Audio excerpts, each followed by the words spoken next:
secrétaire Sanat Tijarat, pour ce discours.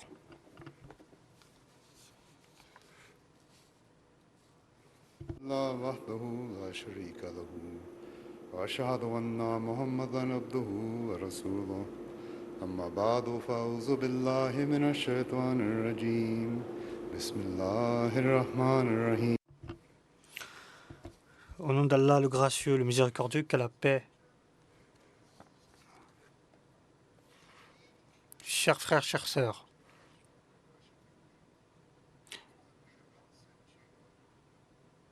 Allah dit dans le Saint-Coran, dans le chapitre 21, il se trouve assurément en ceci un message important pour les gens qui adorent Dieu.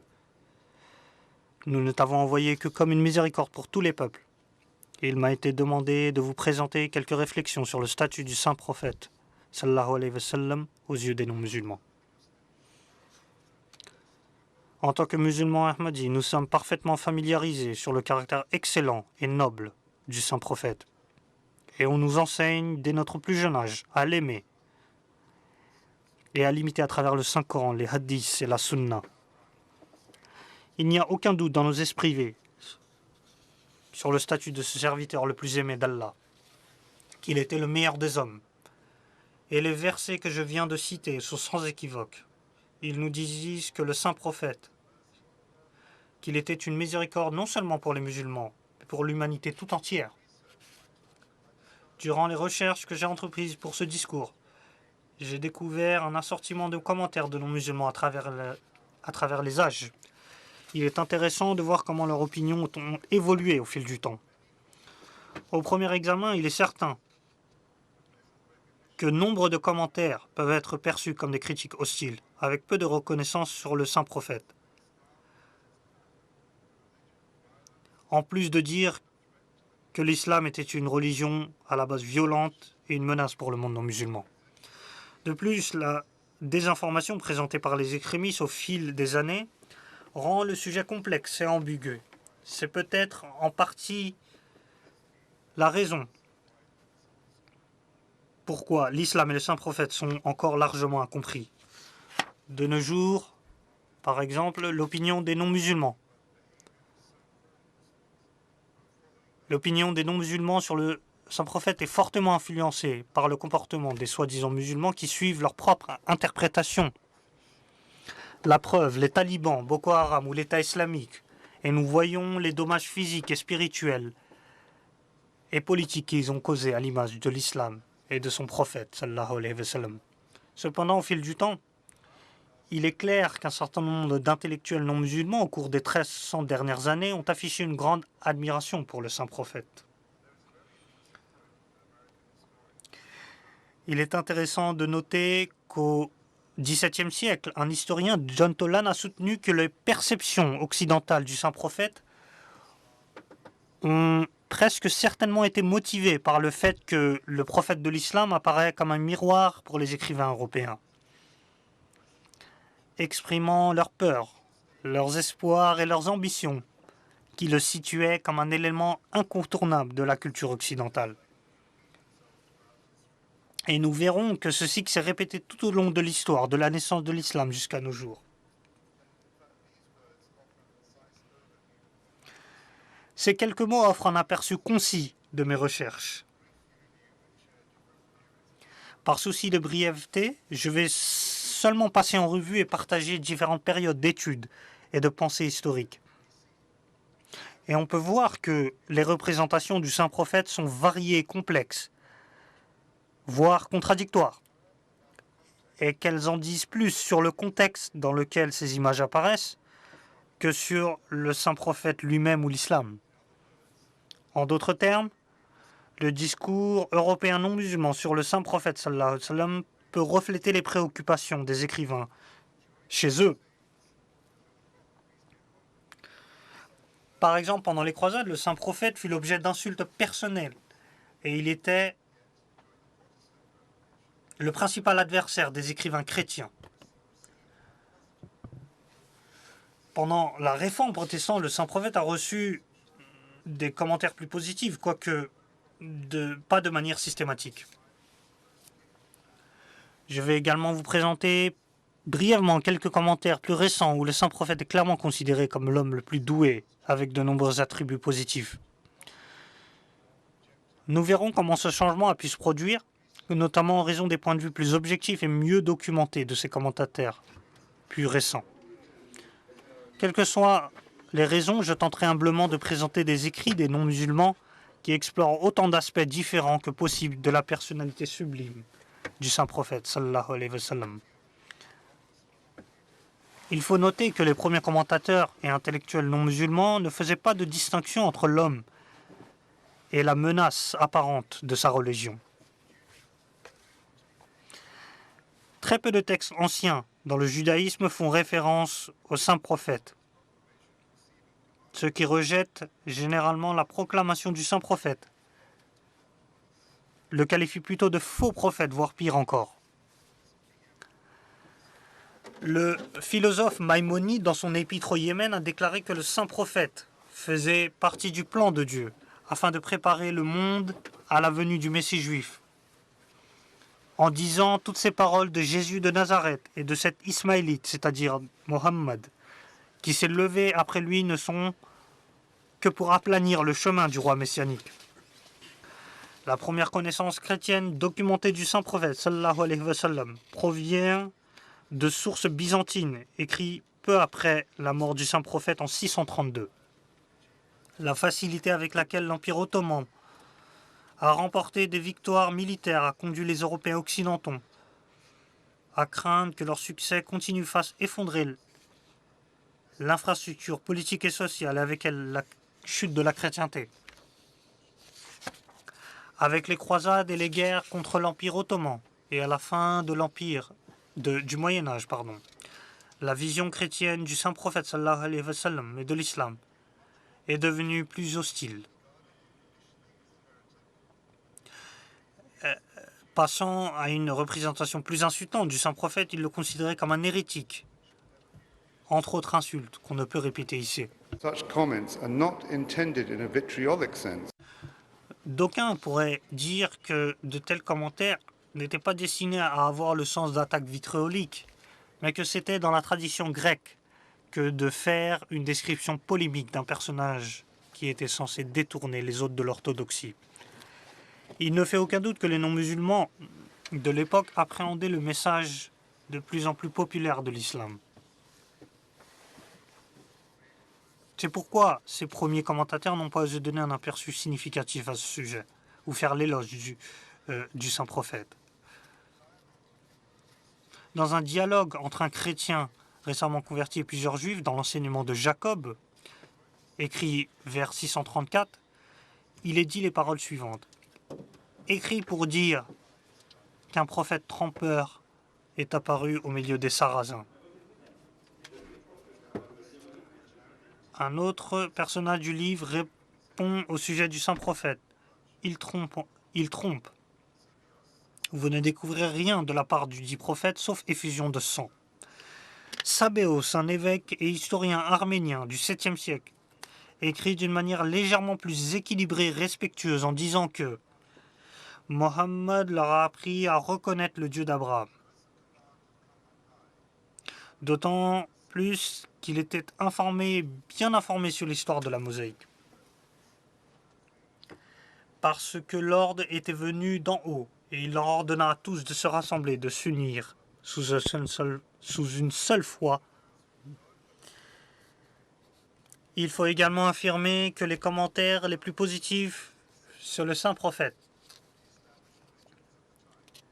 ont pu survenir lorsque le saint prophète a défié le pouvoir traditionnel, la domination, les excès, la cupidité des religions établies de cette époque. Rappelez-vous que c'était une époque où de nombreuses guerres séculaires étaient menées au nom de la religion et qu'elles étaient peut-être menées davantage pour le gain financier et l'expansion territoriale. Au début du Moyen-Âge, la chrétienté considérait en grande partie l'islam comme une hérésie. À la fin du Moyen-Âge, l'islam était généralement groupé avec le paganisme et le saint prophète était considéré, Dieu nous en préserve, comme inspiré, comme un être étant inspiré par le diable. Un auteur, Jean Damascène, a été le premier à utiliser l'expression de faux prophète dans son livre des hérésies écrits en 750. Selon l'Encyclopédia Britannica de 2007, la connaissance chrétienne de la vie du saint prophète sallallahu alayhi wa sallam a presque toujours été utilisée de façon injurieuse. À partir du IXe siècle, plusieurs biographies extrêmement négatives à l'égard du saint prophète ont été écrites en latin. De même qu'en 1148, Pierre le Vénérable considérait le saint prophète comme un pseudo-prophète qui avait fabriqué un credo religieux à la poursuite de son véritable objectif, qui était le pouvoir temporel. In recent years, we in the Muslim world have been shocked and insulted by the despicable Ces dernières années, nous, dans le monde musulman, nous avons été enfoncés, choqués par les scandales ignobles des caricatures. Cependant, j'ai été tout autant attristé de constater que les premières caricatures sur le saint prophète sont apparues dès le XIVe siècle. Et ces dessins étaient bien plus insultants et offensants que tout ce que nous avons pu voir. Et ceci reflète à nouveau clairement la crainte et l'influence des beaux enseignements du saint prophète et du message de l'islam. Permettez-moi de contraster le peur et le mépris des chrétiens pour le saint prophète avec l'hommage de l'empereur Hongwu de la dynastie Ming en Chine. La dynastie Ming a encouragé et a été responsable de l'adoption généralisée du bouddhisme en Chine. China. And in 1375, Et en 1375, l'empereur Ming a écrit un éloge funèbre de 100 mots. Il est dit la chose suivante. Conférer et recevoir les écritures célestes en 30 parties, transformant universellement tous les êtres créés, aidé par le destin, protecteur de la communauté. Dans chacune des 5 prières, il supplie silencieusement pour le bien-être total. the needy. Deliver them Son intention est qu'Allah se souvienne des nécessités, délivre-les des tribulations à la sécurité, connaisseur de l'invisible. Exalté au-dessus de tout âme et esprit libre de tout acte irrépréhensible, une miséricorde à tous les mondes, dont le chemin est prééminent pour tous les temps. Mohammed est le plus noble des messagers. the Holy Prophet, peace be upon him. En avançant dans le temps, nous trouvons une vision plus positive du saint prophète. Je n'ai pas le temps de donner plus de citations ici, mais je vous suggère de vous donner la toile de fond de ce changement d'attitude et d'esprit à une époque où l'Occident va connaître une période de révolution sociale et politique et philosophique. Much more constructive light. Les attributs exemplaires du saint prophète seront mis en évidence sous un jour constructif qui brillait d'un contraste frappant avec les religions établies obsolètes qui, plus est, souvent embourbées dans la corruption. Dans la traduction anglaise du Saint-Coran, écrit en 1720 par l'écrivain George Sell, il écrit en référence à un calviniste allemand nommé Spanem qu'il avait écrit beaucoup de choses négatives à l'égard du saint prophète. George Sell In imposing a false religion on mankind, the praise is due to his real virtue. quel que soit le crime que Mohammed ait pu commettre en imposant une fausse religion à l'humanité. Les éloges dus à ses vraies vertus ne doivent pas lui être refusés.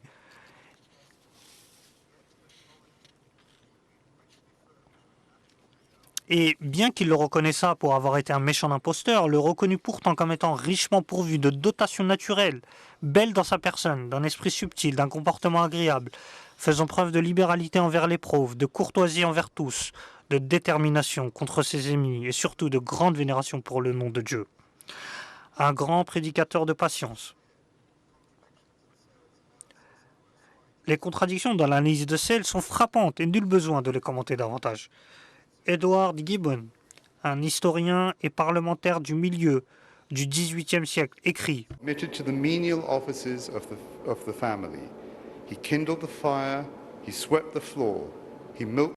L'apôtre de Dieu se soumet aux charges subalternes de la famille. Il allumait le feu, balayait le plancher, trait les brebis, réparait de ses propres mains ses souliers, ses vêtements. En d'autres termes, il n'a non seulement enduré la rudesse d'une vie austère, mais elle a découlé naturellement de lui. Il n'essayait pas d'encourager l'ascétisme ou l'autoprivation, Et il ne simulait pas non plus ce minimalisme pour gagner les éloges du peuple. J'ai trouvé cette dernière citation particulièrement poignante dans la façon dont elle nous rappelle l'utilité sans égal dans le caractère du saint prophète sallallahu alayhi wa sallam. Sans aucun doute, nous voyons aussi une analyse plus équilibrée et une acceptation plus prometteuse par un écrivain non musulman à l'égard du statut réel du saint prophète. En 1840, Thomas Carlyle, un homme d'État et homme de lettres britannique, prononce une conférence sur le thème du prophète en tant que héros. Devant un parterre de personnalités britanniques, philosophes et leaders et écrivains chrétiens. Carlyle dit « Cela va grandement à l'encontre de la théorie de l'imposteur. Le fait qu'il ait vécu de cette manière, tout à fait calme et banal. Pour ma part, je n'ai aucune foi dans cette théorie de l'imposteur. Les mensonges, les calomnies occidentales accumulées autour de cet homme, Mohammed, sont honteux pour nous seuls. » J'ai trouvé cette dernière phrase particulièrement importante car elle reflète bien le changement d'attitude et reconnaît les erreurs des commentateurs antérieurs. Ce que j'apprécie en outre chez Carlyle, c'est qu'il a poursuivi en disant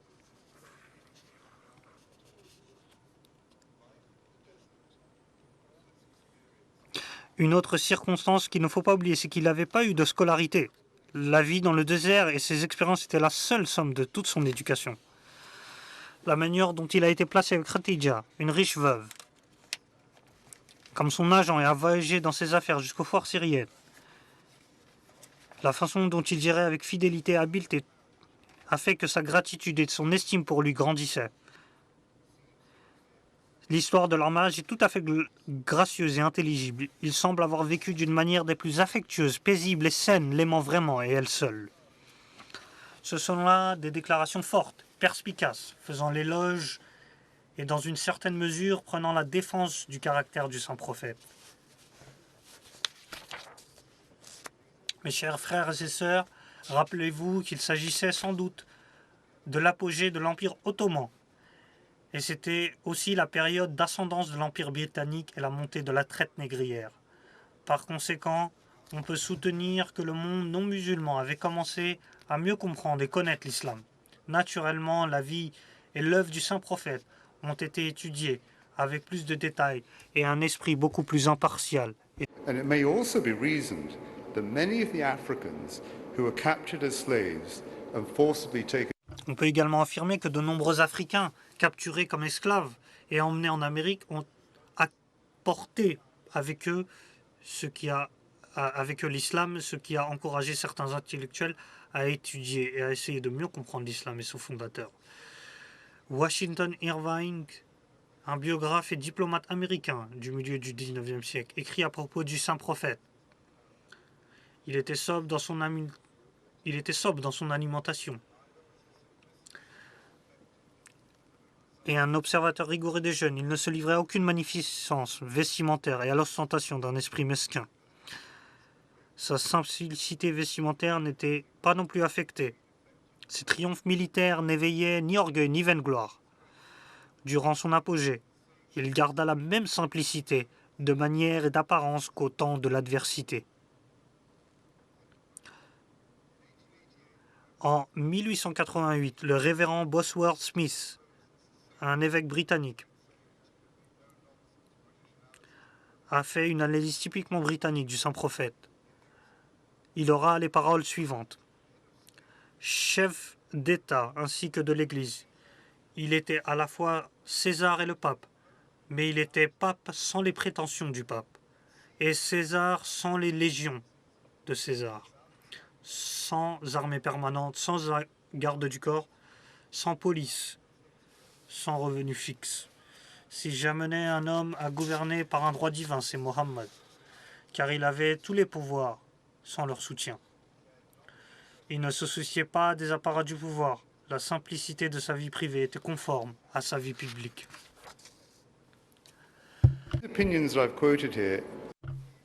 Ces citations que je viens de citer montrent clairement le changement dans la perception et le statut du saint prophète. La pensée objective devient plus importante dans la pensée historique occidentale, plutôt qu'un simple outil utilisé, comme les écrivains médiévaux à la recherche de faire une croisade et de donner une voix aux sentiments anti-islamiques. Nous constatons un changement dans le discernement au cours de cette période de l'histoire du monde. Il y a une reconnaissance des secrets extraordinaires du saint prophète dans l'établissement du monde islamique, ainsi que la reconnaissance de ses compétences en tant que chef militaire, homme d'État et mari dévoué. Ce n'est pas le fruit du hasard, mais le plan d'Allah, si le saint prophète a été l'homme dont le message a été celui qui a eu le plus grand impact sur l'histoire du monde. Passons maintenant aux orientalistes. Il s'agissait de gens qui se considéraient comme spécialistes en langue asiatique, se concentrant souvent sur l'islam et les musulmans. Alphonse de Lamartine, écrivain, homme politique et orientaliste français, écrit en 1854 « Jamais un homme ne s'est fixé, volontairement ou involontairement, un but plus sublime, puisque ce but était surhumain. Jamais un homme n'a entrepris une œuvre si bien, au-delà de la puissance humaine, avec des moyens si faibles, car il n'a, dans la conception, comme dans l'exécution d'un si grand dessein, d'autres instruments que lui-même et d'autres secours qu'une poignée d'hommes vivant dans un coin du désert. Si la grandeur du dessein, la petitesse des moyens et l'immensité du résultat sont les trois mesures du génie de l'homme, qui osera comparer, humainement, un grand homme de l'histoire moderne avec Mohammed? Le plus fameux n'ont remué que des armes, des lois et des empires. Ils n'ont fondé que des puissances matérielles qui se sont écroulées, souvent devant eux. Celui-là a remué des armées, des législations, des empires, des peuples et des dynasties, des millions d'hommes dans un tiers du globe habité. And of course, what de Lamartine misses here is the resounding fact that the Holy Prophet Ce qui échappe à Lamartine, c'est le fait retentissant que le saint prophète a été orienté et autorisé par Allah le Tout-Puissant. Il n'a jamais, au grand jamais, été seul. Le docteur Gustav Weil a écrit en 1870, dans son histoire des peuples islamiques, Mohammed était un brillant exemple pour son peuple. Son caractère était pur et inoxydable. Il était si modeste qu'il ne recevait de ses compagnons aucune marque particulière. Il n'acceptait aucun service de son esclave qu'il pouvait faire pour lui-même. Il était satisfaisant pour tous et à tout moment, il visitait les malades et était plein de compassion pour tous. Au XXe siècle, nous trouvons une reconnaissance de plus en plus positive, surtout lorsqu'on la compare au déclin moral du monde occidental. Stanley Lane Poole, un orientaliste britannique, déclare dans son ouvrage The Speeches and Table Talk of the Prophet en 1920. Il était le protecteur le plus fidèle, le plus doux et le plus agréable lors d'une conversation. Ceux qui le voyaient étaient soudain remplis de respect, ceux qui s'approchaient de lui l'aimaient. Ceux qui l'ont décrit disaient « Je n'ai jamais vu son pareil, ni avant ni après ».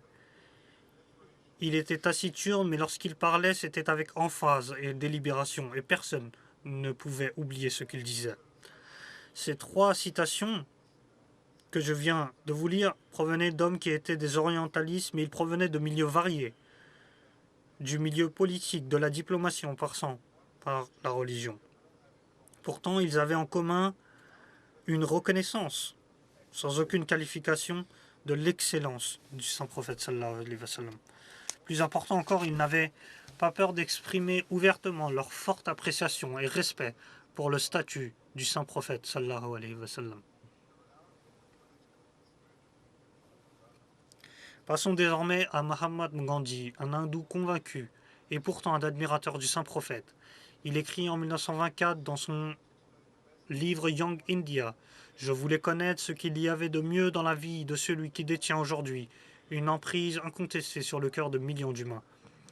Je suis plus que jamais convaincu que ce n'était pas le glaive qui faisait à l'époque une place à l'islam, c'était la simplicité rigide, l'effacement total, le respect scrupuleux des engagements, son intense dévotion envers ses amis et disciples, son intrépidité, sa confiance absolue en Dieu et sa mission. C'est en cela et non le glaive qui portait tout devant eux et surmontait les obstacles. Lorsque j'ai terminé le deuxième volume de la biographie du prophète, j'étais peiné qu'il n'y avait plus à lire à propos de sa grande vie. Enfin, les derniers points que je souhaite partager avec vous sont ceux de personnalités très influentes et respectées du début et milieu du XXe siècle. Et nous voyons bien que l'opinion musulmane va osciller à 180 degrés depuis la diffusion initiale jusqu'à l'appréciation actuelle faisant autorité sur le statut unique du saint prophète. Le romancier russe Léon Tolstoï a dit « Mohammed a toujours eu un statut élevé, plus élevé que le christianisme. Il n'y a pas de mystère ni de secret là-dedans. Les musulmans n'adorent rien d'autre que Mohammed et son messager. » L'auteur britannique George Bernard Shaw, un fervent athée et profondément critique de toute religion organisée. C'est un extrait assez long, mais je pense qu'il semble important de l'inclure dans son intégralité, afin que nous puissions apprécier pleinement la vénération de l'intellectuel Shaw, vous au saint prophète. Il écrit « Si une religion avait la chance de régner sur l'Angleterre, voire l'Europe, dans les 100 prochaines années, ce serait l'islam. J'ai toujours tenu la religion de Mohammed en haute estime, en raison de sa merveilleuse vitalité. C'est la seule religion qui semble posséder cette capacité d'assimilation à la face changeante de l'existence, qui peut se faire attrayante à toute époque. J'ai étudié Mohammed, un homme merveilleux à mon avis, loin d'être un antéchrist, il doit être appelé le sauveur de l'humanité. Je crois que un homme comme lui devait assumer la dictature du monde moderne, il réussirait à résoudre ses problèmes d'une manière qui apporterait la paix et le bonheur dont nous avons tant besoin. J'ai prophétisé sur la foi de Mohammed qu'il serait acceptable pour l'Europe, de demain comme elle commence à l'être pour l'Europe aujourd'hui. Il était de loin l'homme le plus remarquable qui ait jamais mis les pieds sur cette terre.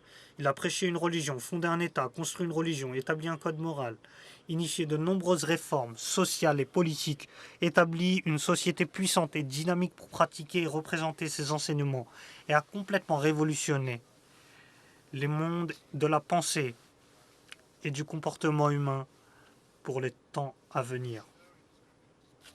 Cette citation souligne l'immense respect et la considération que même un homme profondément sceptique et adversaire des religions établies avait pour le saint prophète. Une autre analyse intéressante était celle d'Annie Besant. Et cela est significatif car elle était une ardente défenseur des droits de la femme. Et nous savons bien que le saint prophète règne en champion inégalé des droits des femmes, un honneur donné au monde 1300 ans plus tôt par l'islam. Elle écrivait en 1932 « Il est impossible pour quiconque étudie la vie et le caractère du grand prophète d'Arabie qui sait comment il a enseigné et comment il a vécu d'éprouver autre chose que de la révérence pour ce grand prophète. » Et bien que dans ce que je vous propose, je dirais beaucoup de choses qui peuvent vous sembler familières, je ressens moi-même, chaque fois que je les relis, une nouvelle admiration, une nouvelle forme de révérence pour ce grand prophète arabe. Le célèbre orientaliste William Montgomery Watt, un robuste anglican qui a reçu une formation pour devenir prêtre, écrit en 1956 dans son livre Mohammed at Medina. Plus on réfléchit à l'histoire de Mohammed et à l'époque des débuts de l'islam, plus on est émerveillé par l'immensité de ses réalisations. Cette citation reflète comment le statut tout à fait nouveau et comment ceux-ci ont changé au fil du temps. Un autre exemple plus intrigant d'acceptation improbable du statut élevé du saint prophète est celle de Michael Hart dans son classement des 100 personnalités les plus influentes de l'histoire. Hart L'auteur Hart est un astrophysicien, un chercheur sur la vie extraterrestre et un séparatiste et nationaliste blanc. Un personnage des plus intéressants en effet, car il écrit « Mon choix pour Mohammed à la tête de la liste des personnes les plus influentes du monde peut surprendre certains lecteurs. Mais il était le seul homme dans l'histoire qui a eu un succès suprême à la fois sur le plan religieux et séculier. Comment alors évoluer l'impact global de Mohammed sur l'histoire humaine? Il peut initialement sembler étrange que Mohammed ait été classé plus haut que Jésus. Mais il y a deux raisons à cela. Premièrement, le saint prophète a joué un rôle plus important dans le développement de l'islam que Jésus dans le développement du christianisme. Mohammed, cependant, a été responsable à la fois de la théologie de l'islam et de ses principes éthiques et moraux. En outre, il a joué un rôle clé dans la prédication de la nouvelle foi et dans l'établissement des pratiques religieuses de l'islam. Il semble donc probable que Mohammed ait été aussi influent dans l'histoire humaine que Jésus.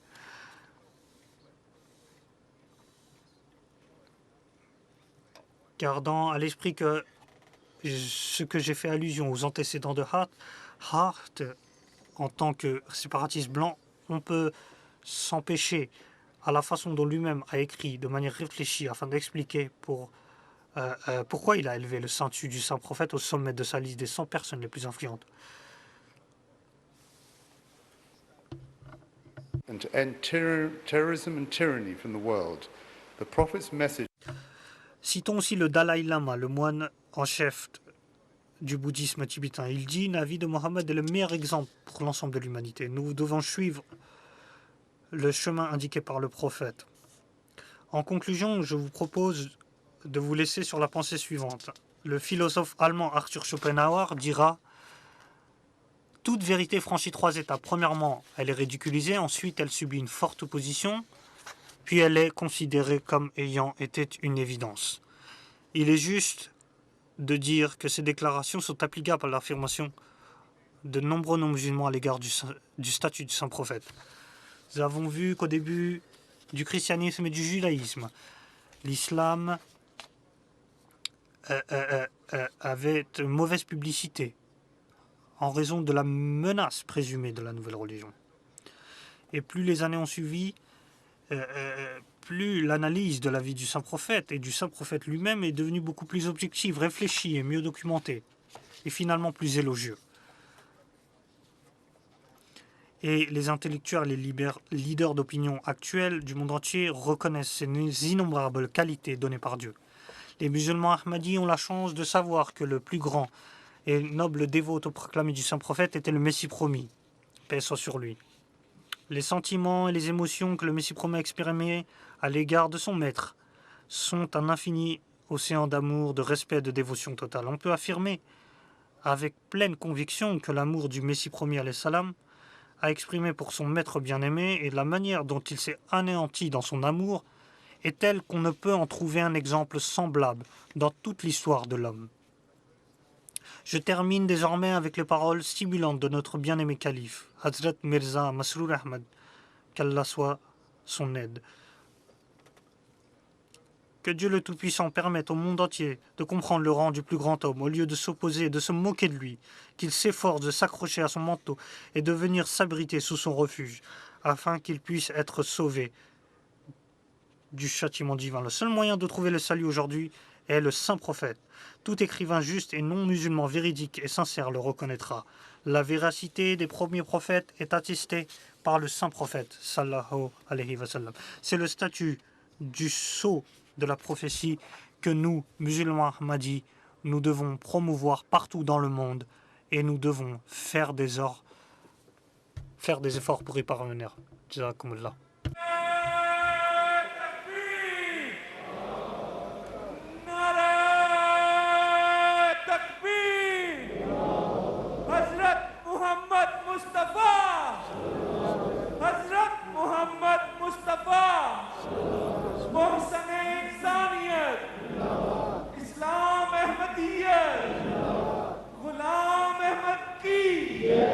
Ghulam अहमद